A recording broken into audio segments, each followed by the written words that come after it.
Само сите, да. Може. Може? Добро. До овој момент во Струмица имаме фер и демократско гласање. Изборите добро се одвиваат. Според нашите анализи, очекуваме до 19 часот од прилика да има 50% излезени гласачи. Од бројот на излезени гласачи очекуваме дека струмичаните одлучат за промена и за нов градоначалник.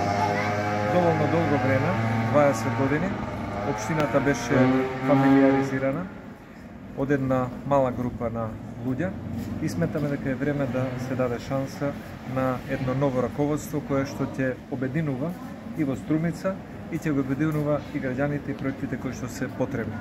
Она што го очекуваме во 19 или 20 часот е политичкиот конкурент на нашиот кандидат да биде доблесен, да ја честита победата и да не бара никакви изговори за резултатот кој што сите го очекуваме.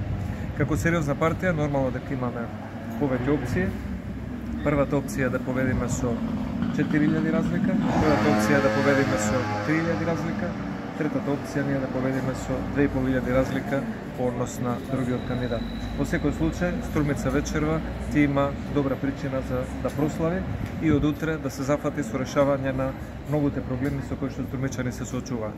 Благодарам многу. Зашто сте освен Струмица, вие сте одговорен тука за останатите општини Струмичко, како тече гласањето таму и кои се вашите очекувања Василево, Босилово?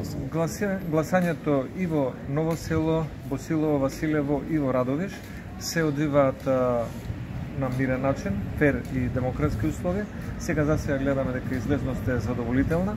Очекуваме победа во Ново село со сегашниот градоначалник, исто така и во Босилово.